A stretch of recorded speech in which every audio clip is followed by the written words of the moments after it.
All right, let's talk about it. We're diving into all those crucial skills you need for, life. The ones that somehow never made it into the curriculum. This is basically the crash course that school forgot to give you. We're going to bridge that gap starting right now. I mean, seriously, think about it. You probably learned about mitochondria and the War of 1812, right? But what about doing your taxes or negotiating a raise or just, how to handle stress without falling apart?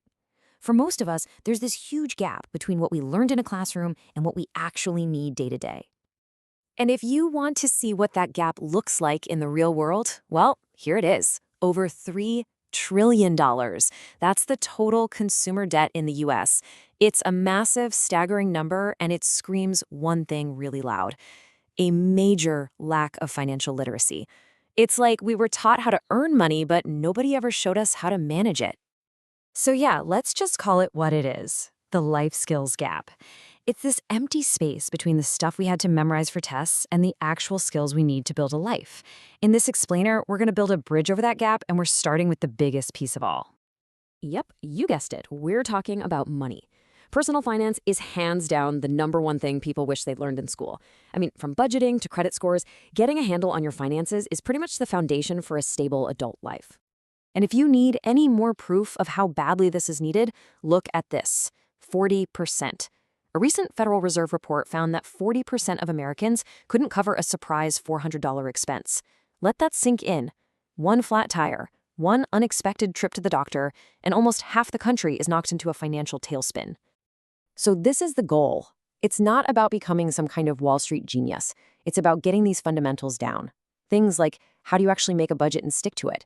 How does a credit score even work? And what in the world is a W-2 form telling you? Each one of these is a tool, and together they build financial freedom. This quote absolutely nails a key mental shift you have to make. Most people think of saving as what you do with whatever's left over, but the pay yourself first idea flips that on its head. It means your savings, your investments, that's a bill you pay first before anything else. It's the only way to guarantee you're actually building for your future. Okay, moving on, because handling the world out there, well, it really starts with handling the world in here. It's not just about the practical stuff. It's about the way you think. Let's get into mindset and emotional intelligence. You've probably heard of this, emotional intelligence, or EQ, and let me tell you, it is a huge deal. The World Economic Forum consistently ranks skills like empathy and self-awareness in their top 10 skills that employers are desperate for. Why?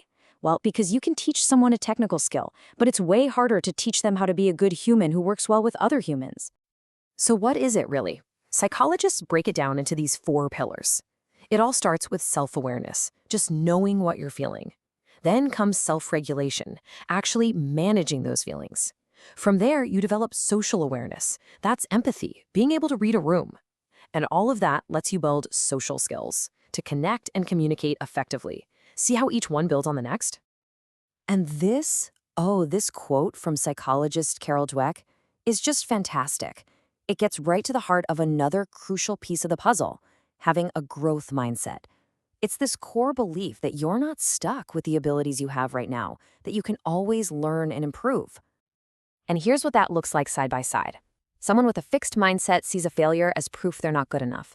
But someone with a growth mindset, they see that same failure as a lesson, as data. It's the difference between hitting a wall and seeing a stepping stone. So you got to ask yourself, which one of these sounds more like you? All right, time for a classic productivity tool, the Pareto principle, or the 80-20 rule. The basic idea is that for a lot of things in life, you get 80% of your results from just 20% of your effort. The trick is figuring out what that high-impact 20% is and pouring your energy there, instead of getting lost in the other 80% of busy work. And here is a fantastic way to put that idea into practice: the urgent/important matrix.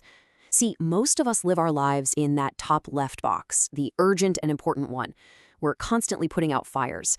But the real magic, the place where you actually make progress, is in the top right. Important but not urgent.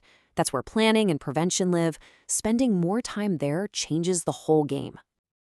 Okay, so we've covered money and mindset. Now, let's get into the nitty-gritty, practical stuff. This is the real-world toolkit, the skills you need for just plain old adulting. First up, landing a job. It's a skill in itself.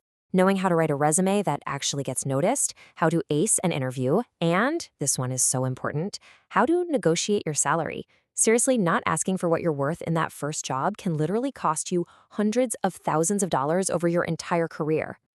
Look, you don't need to be a lawyer, but knowing your basic rights is like a superpower.